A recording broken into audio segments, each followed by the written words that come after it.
नमस्ते एवरीवन। आज हम लोग स्टार्ट करने वाले हैं the topic called mole concept. ठीक है, इसके बारे में जो भी आपके डाउट्स हैं, आई होप ये वीडियो देखने के बाद आपको वो सारे डाउट्स क्लियर हो जाएंगे। ठीक है, तो चलिए स्टार्ट करते हैं। मोल कॉन्सेप्ट में हम लोग थोड़ा बेसिक टर्म्स की पहले बात करेंगे, उसके बाद हम मोल कॉन्सेप्ट पर आएंगे। ठीक है, तो मोल कॉन्सेप्ट में जब हम बात करते हैं तो बेसिकली जो एलिमेंट्स हैं उनके एटॉमिक मास की बात करने वाले हैं। ठीक है, और कैसे उनका एटॉमिक मास हम असाइन करते हैं, इन चीजों के बारे में देखेंगे। तो सबसे पहले अगर हम एलिमेंट्स की बात करें, एलिमेंट्स का जो मास है इसको हम दो तरह से क्लासिफाई करते हैं। एक होता है आपका atomic mass unit, atomic mass unit U, और दूसरा होता है आपका ग्राम एटॉमिक मास, जिसको हम G से डिनोट करते हैं, या फिर इसी को आगे चल के हम मोलर मास भी बोलते हैं। ठीक है, तो सबसे पहले हम बात करेंगे एटॉमिक मास की। तो एटॉमिक मास की अगर हम बात करें, एटॉमिक मास का मीनिंग है कि एक पर्टिकुलर एटम का मास कितना है। ठीक है, अब जैसे अगर मैं आपको बोलूं हाइड्रोजन का मास हम लिखते हैं 1U। ठीक है, U यानी यहां पर एटॉमिक मास यूनिट की बात कर रहे हैं। ठीक है, तो अगर हम हाइड्रोजन एटम की बात करें, उसका मास हमने डिफाइन किया है 1U। इसी तरह हीलियम जो है, हीलियम का मास होता है 4U, लिथियम का मास होता है 7U। ठीक है, इसी तरह से जो बड़े एटम होते हैं जैसे नाइट्रोजन, नाइट्रोजन का मास होता है 14U, ऑक्सीजन का मास होता है 16U, है ना। इस तरह से ये हमारे एटॉमिक मास होते हैं। बट अब एटॉमिक मास को अगर मैं आपको कहूं, इसकी यूनिट्स को देखिए। यहां पर जो हमने एक एटम का जो मास है उसकी यूनिट को हमने U मेंशन किया यहाँ पे। ठीक है, तो अब अगर हम देखें कि जब भी हम किसी चीज के मास को मेजर करते हैं तो उसके मास के जो यूनिट्स होते हैं उनमें ग्राम्स प्रेजेंट होता है। जैसे हम किलोग्राम की बात करें, मिलीग्राम की बात करें, ठीक है, इस तरह से किसी भी जो मास की यूनिट है उसमें ग्राम आता है। ठीक है, और जितनी भी चीजें हैं वो एटम से ही मिलके बनी है, तो इन एटम्स का भी मास ग्राम में आना चाहिए। तो यहाँ पे हम ये एटम्स का मास U में क्यों मेंशन कर रहे हैं। ठीक है, यानी हाइड्रोजन का मास 1U है, हीलियम उससे बड़ा है 4U, लिथियम उससे बड़ा है 7U, नाइट्रोजन उससे भी बड़ा है 14U। यानी जैसे जैसे एटम बड़ा होता जा रहा है वैसे वैसे उसमें मास भी बढ़ता जा रहा है। ठीक है, तो अब यहाँ पर U में हमने इसलिए डिफाइन किया है क्योंकि असल में जो 1U है, जिसको हम 1 AMU भी बोलते हैं, इसका जो मास इन ग्राम होता है वो ये वैल्यू होती है आपकी। यानी 1 एटॉमिक मास यूनिट को जब हम ग्राम्स में लिखते हैं तो ये नंबर आता है। ठीक है, 1U या 1 AMU दोनों का मीनिंग यही है। तो ये नंबर जो है यहाँ पर, जो मैंने 1U की वैल्यू लिखी है यहाँ पर, ये इतना छोटा नंबर है कि हम इस चीज को बार बार लिखने से बेटर है हमने इस चीज को, ये जो ग्राम है, इसको हमने एक नंबर से डिनोट कर दिया यहाँ पे 1U। ठीक है, यानी अगर एक हाइड्रोजन एटम की बात हम यहाँ पर करते हैं तो उसका मास 1U है, और अगर आपको 1U की वैल्यू पता है तो हम यहाँ हाइड्रोजन एटम का मास U से ग्राम में भी लिख सकते हैं, इजीली हम असाइन कर सकते हैं यहाँ पे 24 ग्राम। ठीक है, इसी तरह अगर हाइड्रोजन के बाद हीलियम एटम के मास की बात करें तो हम 4 इंटू इसको 1U लिख सकते हैं, और यहाँ पे हम डायरेक्टली इसको कन्वर्ट कर सकते हैं ग्राम्स में। ये हमारा मास जो है ये ग्राम में कन्वर्ट हो गया। ठीक है, यानी U बस एक तरीका है इस मास को ग्राम के बजाय U में लिखने का, ताकि हमारा यहाँ पर जो लिखने का सिस्टम है, यहाँ जो नंबर है वो छोटे से छोटा रहे, इजीली हम डिफाइन कर दें, ताकि हम बाद में इसको ग्राम में आसानी से कन्वर्ट कर लें। ठीक है, तो अब यहाँ पे हमने ये देखा कि हर एटम के मास को, जैसे सल्फर है 32U, अगर मुझे इसका मास ग्राम में कन्वर्ट करना है तो मुझे यहाँ पे 32 इंटू 1U लिखना है, और 32 और 1U की वैल्यू अगर आप ये पुट कर देंगे तो आपको 1 सल्फर एटम का मास इन ग्राम मिल जाएगा, यानी U से आपको ग्राम में उस मास की वैल्यू मिल जाएगी। ठीक है, तो बस इसी नंबर को बार बार लिखने के बजाय हमने इसको क्या लिख दिया यहाँ पे 32 इंटू 1U यानी 32U बस। ठीक है, अब यहाँ पे जब हम इससे आगे बढ़ेंगे टॉपिक के अंदर तो मैं आपको एक बात बता दूं उससे पहले कि ये जो 1 AMU होता है आपका 1 एटॉमिक मास यूनिट, ये हम कैलकुलेट कैसे करते हैं? हम क्या करते हैं, मास ऑफ कार्बन 12 एटम उसको 12 से डिवाइड कर देते हैं। ठीक है, और जो वैल्यू निकल कर आती है उसी को हम बोलते हैं 1 AMU यानी 1 एटॉमिक मास यूनिट। और यहाँ पे कार्बन एटम का जो मास होता है वो 1.99 10 to the power 23 nearly upon 12। इसको जब आप रखते हैं तो आपको ये 1 AMU की वैल्यू यहाँ पर मिल जाएगी -24 ग्राम। ठीक है, तो ये बात ध्यान रखना, ये बात ध्यान रखना कि यहाँ पर 1 AMU का मतलब है जस्ट 1 एटम का मास। 1 एटम का मास यानी 1 हाइड्रोजन एटम 1U के बराबर होता है, 1 हीलियम एटम 4U के बराबर होता है, 1 नाइट्रोजन एटम ये 14U के बराबर होता है, 1 ऑक्सीजन एटम ये 16U के बराबर होता है। अब U से आप G में कन्वर्ट कर सकते हो। ठीक है, अब आपको किस तरह से हम एटम का मास डिफाइन करते हैं, ग्राम के बजाय U में डिफाइन करते हैं, ये समझ में आया है। तो अब हम इंट्रोड्यूस करने वाले हैं मूल कंसेप्ट को। ठीक है, अब यहां देखिए, अब जैसे मैंने आपको बताया कि 1 AMU या 1U इसकी जो वैल्यू होती है ग्राम्स में वो इतना ग्राम होती है। ठीक है, अब यहां पर इसी तरह से जैसे हमने इस नंबर को 1 AMU या 1U डिफाइन किया है, ठीक है, इसी तरह से हम ये जो नंबर है 23 इसको हम क्या बोलते हैं, ये आपने छोटी क्लासेस में भी पढ़ा होगा, हम इसको बोलते हैं एवोगैड्रोस नंबर। एवोगैड्रोस नंबर, और इसी एवोगैड्रो नंबर को हम एक सिंबल से डिनोट करते हैं capital N upon A, subscript में A, ये एवोगैड्रो नंबर होता है। ठीक है, और इसी वैल्यू को हम 1 मोल भी बोलते हैं। 1 मोल की भी वैल्यू यही है। ठीक है, यानी 6.022 या 23 10 की पावर 23 एवोगैड्रो नंबर भी होता है और यही आपका 1 मोल भी होता है। ठीक है, और एक बात मैं आपको बोलूंगा यहाँ जो आपको नोट करके रखनी है और उसी से आपको मूल कंसेप्ट की सारी चीज क्लियर हो जाएगी। एक बात ध्यान रखेंगे, जब भी आप 1U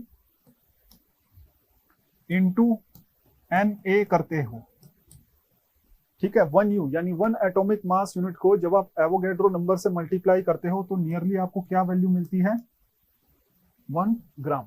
ठीक है, यानी मैग्नीट्यूड वाइज देखो तो आपको जस्ट 1 मिलता है, नियरली 1 मिलता है। ठीक है, अब यहाँ पे ऐसा हुआ क्यों, जैसे 1 AMU की वैल्यू अगर हम देखें तो मैंने आपको बताया 10 टू द पावर -24 ग्राम, और इसी को हमने 23 इंटू 10 टू द पावर 23, ये जो नंबर है और ये जो नंबर है इनको मल्टीप्लाई कर देंगे तो नियरली 1 आएगा और आपको 1 ग्राम इसकी वैल्यू मिल जाएगी। यहां तक अगर आपको समझ में आया है, क्लियर है, तो अब हम देखते हैं आगे। अब देखिए, अब मैं आपको बताता हूं यहाँ पे, जैसे हाइड्रोजन का मैंने लिखा, अब बात करेंगे मोल कॉन्सेप्ट की, उसके लिए ये जरूरी है बस। ठीक है, अब ध्यान से देखिए, यहाँ पे जब मैंने लिखा हाइड्रोजन 1U और हाइड्रोजन मैंने लिखा 1 ग्राम, तो क्या ये दोनों चीजें सेम हैं? इसी तरह हीलियम को मैंने लिखा 4U और यहां पर हीलियम को मैंने लिखा 4 ग्राम, क्या ये दोनों चीजें सेम है? इसी तरह से नाइट्रोजन की अगर हम बात करें 14U और यहाँ पे नाइट्रोजन 14 ग्राम, तो ये दोनों चीजें बिल्कुल भी सेम नहीं है, ठीक है। यहाँ ध्यान से देखिएगा, अगर आप किसी भी एलिमेंट के मास को यू में डिफाइन करते हो तो इसका मीनिंग ये है कि वन एटम की बात कर रहे हो आप, जस्ट वन एटम, ठीक है। सिर्फ वन एटम ऑफ हाइड्रोजन जो है उसका मास होता है 1u। इसी तरह हीलियम के सामने अगर 4u लिखा है, इसका मीनिंग है one atom of helium, helium का मास जो है वो है 4u। इसी तरह नाइट्रोजन के जस्ट वन एटम का जो मास है वो है 14u, ठीक है। और इसी चीज को आप जब u से हटा के ग्राम में मेंशन करते हो, u से हटा के ग्राम में मेंशन करते हो, इसका मीनिंग होता है कि इतने सारे एटम्स का मास, ठीक है। यानी एवोगैड्रो नंबर ऑफ एटम मिलकर आपका 1 ग्राम बनाते हैं। अभी हम इसको प्रूव भी करेंगे, देखना, ठीक है। और इसी नंबर को हमने क्या लिखा हुआ है, अभी मैंने आपको पीछे बताया कि इसी नंबर को हम क्या बोलते हैं, 1 मोल। यानी 1 मोल हाइड्रोजन का जो मास होता है वो कितना होता है, 1 ग्राम के बराबर होता है, ठीक है। इसी तरह हीलियम के साथ आपने लिखा हुआ है 4 ग्राम, इसका मीनिंग होगा इसके अंदर भी 6.023 into 10 to the power 23 atom है। इतने सारे हीलियम एटम मिलके, यानी Avogadro number of helium atom मिलकर जो है वो 4 ग्राम बनाते हैं। और इसी को हम क्या बोलते हैं, 1 मोल। 1 मोल एटम ऑफ हीलियम, इनका मास कितना होता है, 4 ग्राम होता है। इसी तरह नाइट्रोजन की बात करें तो Avogadro number of atoms of nitrogen मिलके, यानी नाइट्रोजन के इतने सारे एवोगैड्रो नंबर ऑफ एटम मिलके 14 ग्राम बनाते हैं। या इसी को हम कह सकते हैं कि 1 मोल नाइट्रोजन एटम का मास, 1 मोल एटम ऑफ नाइट्रोजन का मास कितना होता है, 14 ग्राम।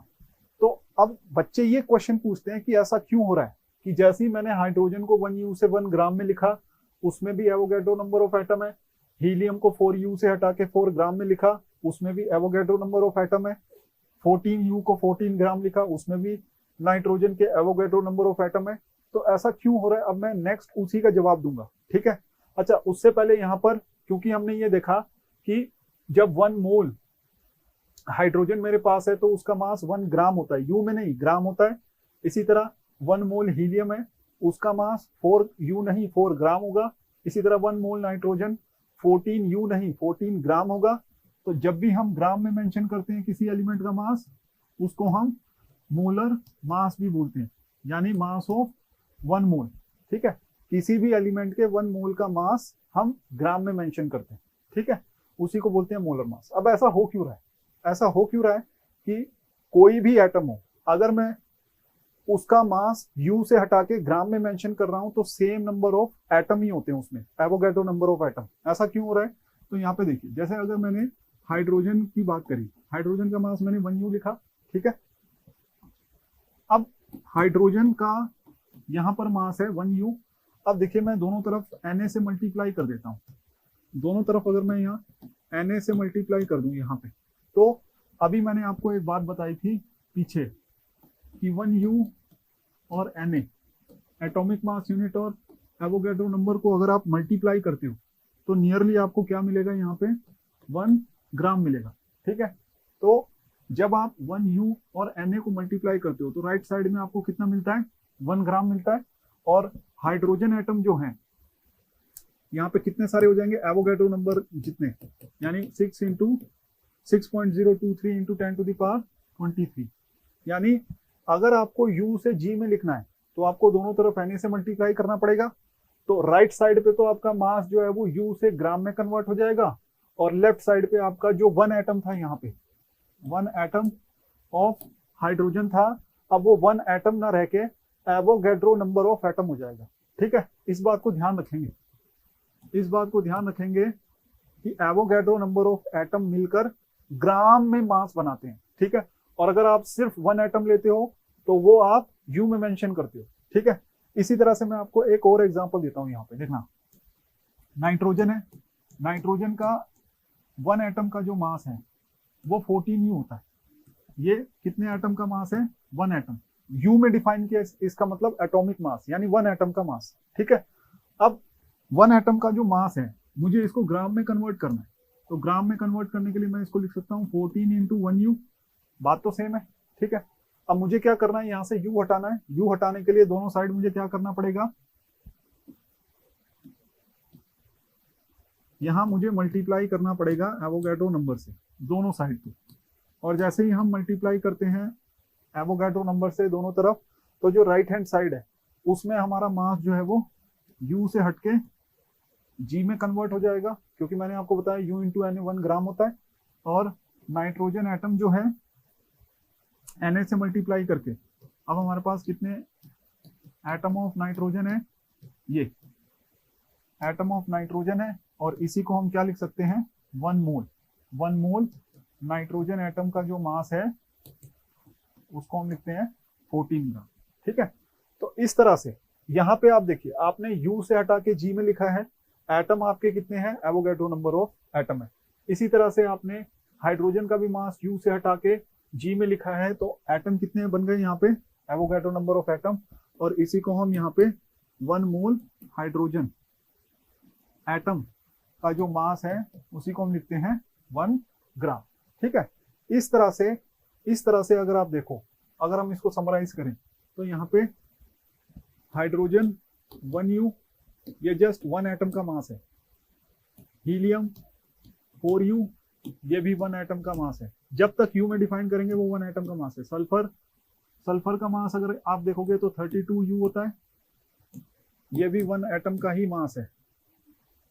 उसके बाद सोडियम 23U, ये भी 1 एटम का ही मास है, जब तक U में डिफाइन हो रहा है तब तक एक एटम है। मैग्नीशियम 24U, ये भी 1 एटम का ही मास है। उसके बाद एल्यूमिनियम 27U होता है, ये भी 1 एटम का ही मास है। ठीक है, अब अगर इसी को हमें मोलर मास में कन्वर्ट करना है, यानी 1 मोल का मास अगर हम देखें, तो हमें यहाँ पर कितने एटम लेने पड़ेंगे, एवोगैड्रो नंबर ऑफ एटम, वो मैंने आपको पीछे बताया, हाइड्रोजन मिलके बनाएंगे 1 ग्राम, और इसी को हम क्या बोलते हैं, 1 मोल हाइड्रोजन इक्वल्स टू 1 ग्राम। इसी तरह से same number of helium atom मिलके 4 ग्राम बनाएंगे, या फिर 1 मोल हीलियम जो है उसके अंदर होता है 4 ग्राम। इसी तरह सेम नंबर ऑफ एटम यहाँ मिलके सल्फर के 32 ग्राम बनाएंगे, और इसी को हम बोलते हैं 1 मोल ऑफ सल्फर, यानी 32 ग्राम। तो आप यहाँ पे देखिए, जैसे जैसे आप U को हटा के G में लिखते जाओगे तो आपको सेम नंबर ऑफ एटम मिलेंगे। ऐसा क्यों है वो मैंने आपको एक्सप्लेन कर दिया, क्योंकि जैसे जैसे एटम बड़े होते जाएंगे, हाइड्रोजन में 1U है, हीलियम में 4 इंटू 1U है यानी 4U है, नाइट्रोजन में 14U यानी 14 टाइम्स ऑफ 1U है, तो दोनों साइड हम Na से मल्टीप्लाई करते हैं। ठीक है, दोनों साइड अगर हम Na से मल्टीप्लाई कर दें तो यहाँ पे आप ये देखोगे कि लेफ्ट साइड पे नंबर ऑफ एटम सेम रहते हैं, और Na से मल्टीप्लाई करने के बाद ये जो मास होता है ये किस में कन्वर्ट हो जाएगा, ये 1U से 1 ग्राम, ये 4U से 4 ग्राम, और ये 14U से 14 ग्राम। तो ये डिफरेंस होता है, जब तक आप U में डिफाइन कर रहे हो तो 1 एटम का मास है, और जैसे ही आपने उसको ग्राम में डिफाइन कर दिया तो उसके अंदर एवोगैड्रो नंबर ऑफ एटम होते हैं, या इसी को हम बोलते हैं 1 मोल भी। जैसा मैंने आपको बताया था कि ये जो नंबर है इसी को हम बोलते हैं एवोगैड्रो नंबर यानी Na, और इसी को हम क्या बोलते हैं यहाँ पे 1 मोल। ठीक है ना, तो ये बात आप ध्यान रखेंगे। अब जरा देखते हैं मोल कैलकुलेशन कैसे करते हैं। मोल कैलकुलेशन की अगर हम बात करें तो मोल्स को हम सबसे पहले स्मॉल n से डिनोट करते हैं। ठीक है, स्मॉल n से डिनोट करते हैं, और यहाँ पर हम मोल के 3 फॉर्मूले देखते हैं। मोल के 3 फॉर्मूले क्या हैं, पहला मोल कैलकुलेट करते हैं हम गिवन मास। तो मोल के 3 फॉर्मूले होते हैं, जिसमें सबसे पहला फॉर्मूला है आपका गिवन मास, जो आपको हमेशा ग्राम में रखना है, और उसके नीचे आपको रखना है मोलर मास यानी मास ऑफ 1 मोल। ठीक है, किसी भी चीज के 1 मोल का मास यानी ग्राम पर मोल उसका यूनिट है। तो इसका एक छोटा सा क्वेश्चन मैं आपको करवाता हूं। अगर जैसे मान लो आपको दिया हुआ है सोडियम, ये क्वेश्चन है, सोडियम है, उसका आपको दिया हुआ है 46 ग्राम, और वो आपको पूछे कि सोडियम के 46 ग्राम में कितने नंबर ऑफ मोल्स हैं। तो जब भी आपको किसी भी एलिमेंट का मास वो खुद से देगा अगर, तो वो आपका गिवन मास होता है। यानी अगर मुझे मोल निकालने हैं, मोल ऑफ सोडियम अगर मुझे निकालना है, तो एन ऑफ सबस्क्रिप्ट में लिखेंगे Na, और फॉर्मूला हमारे पास क्या है, गिवन मास अपॉन में मोलर मास। मोलर मास, तो यहाँ पे गिवन मास हमेशा ध्यान रखेंगे कि आपको ग्राम्स में रखना है, क्योंकि नीचे हम यूनिट ग्राम पर मोल लेते हैं, ठीक है, ताकि ग्राम से ग्राम कैंसिल हो जाए। तो यहाँ पे जो गिवन मास है सोडियम का वो 46 ग्राम में आपसे पूछ रहा है, तो 46 ग्राम को रखेंगे ऊपर। और मोलर मास क्या होता है, अभी मैंने पीछे आपको सब कुछ बताया है कि यू को जैसे ही ग्राम में लिखते हैं, ठीक है, तो वो 1 मोल का मास होता है ना। तो ये जो सोडियम है वो उसने 1 एटम का मास आपको दिया हुआ है, और मोलर मास में इसको रखना है, तो बस आपको 23 रखना है यहाँ पे, और जो यूनिट है उसकी ग्राम पर मोल कर देनी है। यानी ग्राम जैसे ही हम लिखते हैं, यू की जगह ग्राम में लिखते हैं, तो वो 1 मोल का मास होता है, इसीलिए ग्राम के साथ हमने पर मोल लिख दिया, ठीक है। अब यहाँ से इसको कैंसिल करेंगे, जी से जी कट जाएगा, और यहाँ पे आपके निकल के आ जाएंगे 2 मोल्स ऑफ सोडियम, ठीक है। यानी जब भी चीज आपको ग्राम में मेंशन होती है, तो आपको ग्राम का मास ऊपर रखना है, और साथ में आपको एटॉमिक मास यू में दिया रहेगा, वो आपको यू से हटा के इन यूनिट्स ऑफ ग्राम पर मोल रखना है, और दोनों का रेशो लेना है, ये आपके फाइनल मोल कैलकुलेट हो जाएंगे, ठीक है। चलिए एक छोटा सा क्वेश्चन मैं और बताता हूँ आपको इसी चीज पर बेस्ड। जैसे यहाँ पे आपको दिया हुआ है मैग्नीशियम का 24 किलोग्राम, और उसमें अगर आपको मोल कैलकुलेट करने हैं, तो मोल का मैंने फॉर्मूला बताया आपको कि गिवन मास, इसे रखेंगे ग्राम में, और नीचे रखेंगे molar mass in units of gram per mole, ठीक है। तो बस आपको यहाँ पर क्योंकि 24 kg है, तो पहले इसको ग्राम में कन्वर्ट करेंगे, और हमें पता है कि यहाँ पे अगर आपको के हटाना होता है, तो के मतलब यहाँ पे किलो है, तो 1000 से मल्टीप्लाई कर देंगे, ग्राम में कन्वर्ट हो गया। नीचे आपको 24 यू की जगह ग्राम पर मोल रखना है यूनिट, 24 से 24 कैंसिल हो गया, और यहाँ पे आपको मिल जाएंगे 1000 मोल, ठीक है। तो इस तरह से हम कैलकुलेट करते हैं मोल्स, अगर हमें मास जो है वो ग्राम्स में दिया हो, ठीक है। उसके बाद अगर सेकंड फॉर्मूले की बात करें, मोल कैलकुलेशन के सेकंड फॉर्मूले की बात करें, तो सेकंड फॉर्मूला है आपका, मोल कैलकुलेट करते हैं हम लोग given particles upon Avogadro's number, Avogadro's number, ठीक है। और गिवन पार्टिकल्स में आपके एटम्स, मॉलिक्यूल, आयंस, इस तरह की चीजें आ जाएंगी, ठीक है। अब मैं क्वेश्चन के थ्रू आपको समझाता हूँ, यानी शॉर्ट में हम सीधा ऐसे लिख सकते हैं n अपॉन Na, है ना।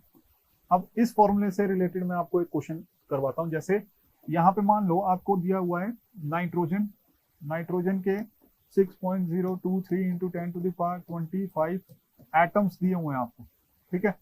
इतने सारे एटम्स ऑफ नाइट्रोजन में वो आपको अगर पूछे मोल कितने होंगे, तो आपको जब भी वो आपको इस तरह कोई बड़ा सा नंबर देता है, ठीक है, मतलब पर्टिकुलर एटम, मॉलिक्यूल, आयंस, इन सब के बारे में आपको एक नंबर देता है, ठीक है।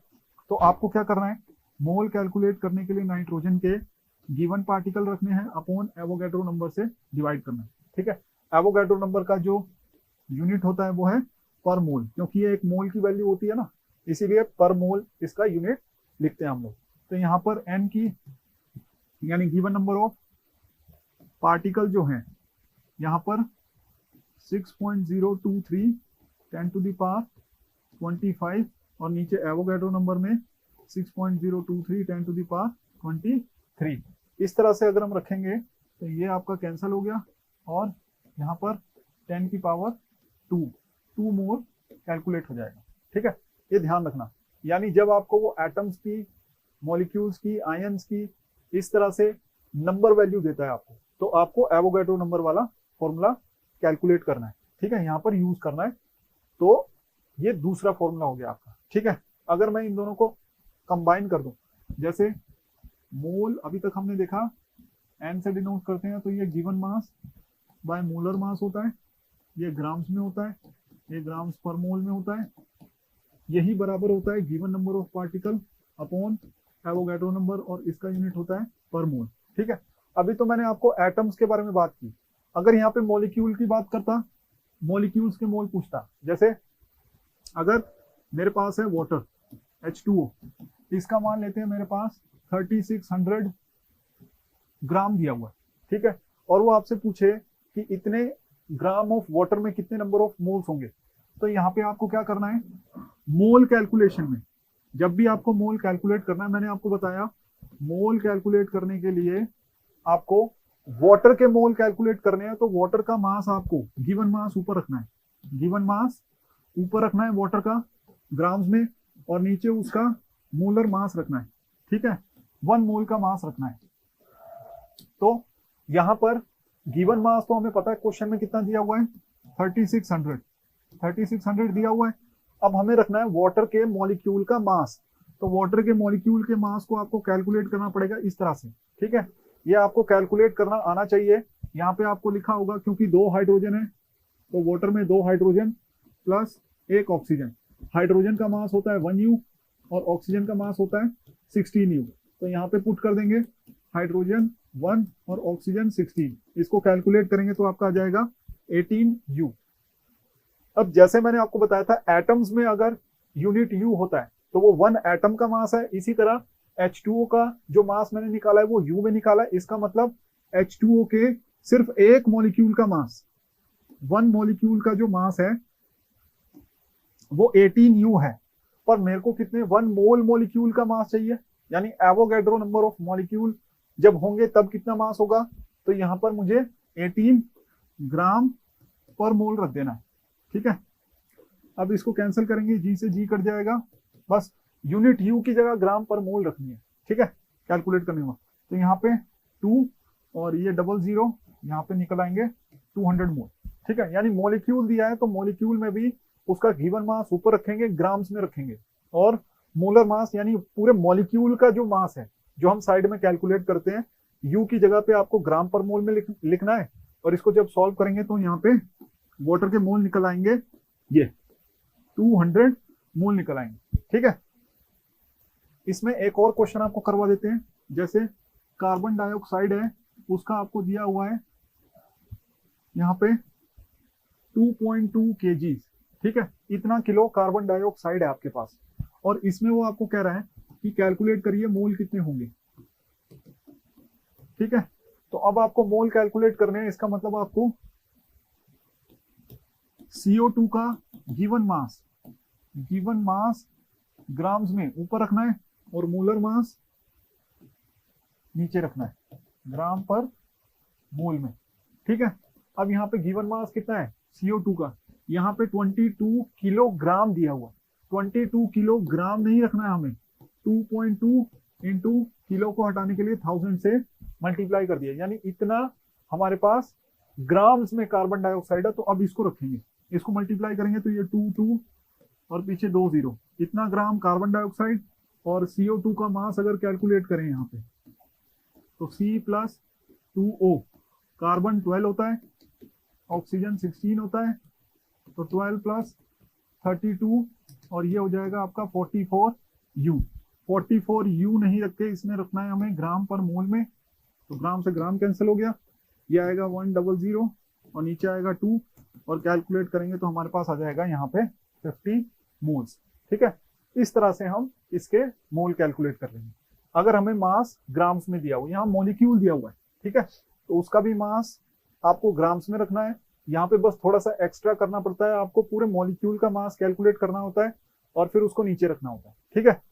अगर इसी में एटम्स के टर्म्स में दे दें, मतलब इस तरह से दे दे, आपको क्वेश्चन में क्या दे कि आपके पास 12.046 इंटू 10⁻22 मॉलिक्यूल हैं, क्योंकि ऑक्सीजन एक मॉलिक्यूल है, तो उसने इस बार आपको दे दिया कि ऑक्सीजन के मेरे पास इतने मॉलिक्यूल हैं, तो इतने सारे मॉलिक्यूल अगर ऑक्सीजन के हैं तो उसमें नंबर ऑफ मोल्स कितने हैं। तो मोल्स कैलकुलेट करने के लिए, तो NO42 कैलकुलेट करने के लिए आपको फॉर्मूला लगाना है N/Na, ठीक है।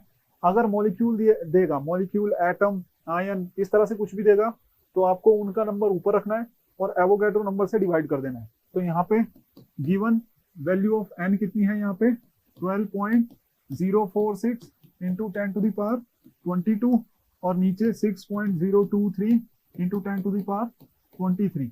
इसको कैंसिल करेंगे तो 2 से जाएगा, इसको कैंसिल करेंगे तो नीचे 10 बचेगा, तो 2/10 हो जाएगा आपका 0.2 मोल, इस तरह से। ठीक है, सेम करना है। अगर आपको एटम वाला केस समझ में आया तो मॉलिक्यूल तो बहुत आसानी से समझ में आ जाएगा। ठीक है, अब इसके बाद एक चीज और बता देते हैं आपको, लास्ट फॉर्मूला। जब हम मोल कैलकुलेट करते हैं इस तरह से, V/22.4 लीटर पर मोल। ठीक है, अब ये फॉर्मूला कहाँ से आता है? ये फॉर्मूला आप ध्यान रखेंगे कि सिर्फ गैसेस पर वैलिड होता है। ठीक है, ये फॉर्मूला सिर्फ गैस पर लगेगा और कहीं नहीं लगेगा, जो परमानेंट गैसेस होती हैं। ये हम आगे चल के देखेंगे, PV = nRT। इसको हम बोलते हैं आइडियल गैस इक्वेशन। ठीक है, जो गैसेस होती हैं, जो परमानेंट गैसेस होती हैं, वो इस इक्वेशन को फॉलो करती हैं। तो अगर इस इक्वेशन के अकॉर्डिंग आप टेम्परेचर 0 डिग्री सेल्सियस यानी 273 केल्विन ये फिक्स कर देते हो, और प्रेशर जो है वो 1 atm कर देते हो, और किसी भी गैस का मोल ऑफ गैस यानी N आप 1 मोल लेते हो, यानी कोई भी गैस। ठीक है, यहाँ पे कोई भी गैस, जैसे हाइड्रोजन हो गई H2O2 N2 CO2 CH4, यानी कोई भी गैस, ये मैटर नहीं करता। ठीक है, कोई भी गैस अगर आप 1 मोल लेते हो, ठीक है, किसी भी गैस का अगर आप 1 मोल लेते हो और 1 atm उसका प्रेशर और टेम्परेचर उसका 273 केल्विन होता है, तो इस कंडीशन पे जो वॉल्यूम होता है इनमें से किसी भी गैस का जो वॉल्यूम होता है वो फिक्स्ड होता है, वो होता है 22.4 लीटर। ठीक है, तो इसी इक्वेशन में रख के आता है। यहाँ वॉल्यूम हम रख देंगे, अच्छा वॉल्यूम हमें कैलकुलेट करना है ना, तो प्रेशर रख देंगे 1 atm, टेम्परेचर रख देंगे 273 केल्विन, और R हम बोलते हैं इसको universal gas constant, universal gas constant. और यहाँ आपको इसकी वैल्यू 0.0821 लीटर atm पर केल्विन पर मोल लेनी होती है। ठीक है, इसको रखोगे, T R N N1 है और प्रेशर, इन सबको अगर आप सॉल्व करोगे तो आपको ये वैल्यू मिलेगी। ठीक है, यानी इन शॉर्ट मैंने आपको बता दिया, एट STP। एट STP का मतलब होता है standard temperature and pressure. Standard temperature and pressure पे किसी भी गैस का, ऑफ एनी गैस, अगर उसका मोल 1 है तो उसका वॉल्यूम कितना होगा? 22.4 लीटर। ठीक है, किसी भी गैस का 1 मोल STP पे, स्टैंडर्ड टेम्परेचर प्रेशर पर। ठीक है, स्टैंडर्ड टेम्परेचर प्रेशर कौन सा है? ये। किसी भी गैस का 1 मोल STP की कंडीशन पे, स्टैंडर्ड टेम्परेचर प्रेशर की कंडीशन पर कितना वॉल्यूम ऑक्यूपाई करता है?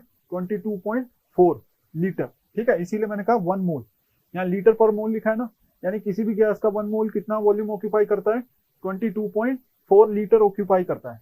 तो अब यहाँ पे वो क्वेश्चन में आपको ऐसे दे देगा कि मान लेते हैं हाइड्रोजन का मेरे पास 44.8 लीटर है एट STP, और वो मेरे से पूछ ले बताओ कितने मोल है हाइड्रोजन के, H2 के कितने मोल हैं।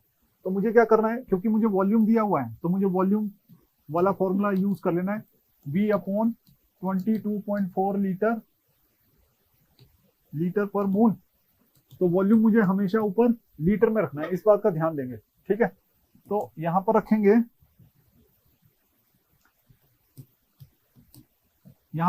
तो वॉल्यूम मुझे लीटर में कितना दिया हुआ है? 44.8 लीटर, और नीचे 22.4 लीटर मोल इनवर्स। तो लीटर से लीटर कैंसिल कर देंगे, इसको कैंसिल करेंगे तो आपका निकल आएगा 2 मोल। ठीक है, यानी हाइड्रोजन का 44.8 लीटर STP कंडीशन पे कितना मोल के बराबर होता है? 2 मोल के बराबर होता है। ठीक है, अब इन तीनों फॉर्मूलों को अगर हम समराइज कर दें तो मोल हम कैलकुलेट करते हैं given mass by molar mass, given particle upon Avogadro number, और V/22.4 लीटर पर मोल।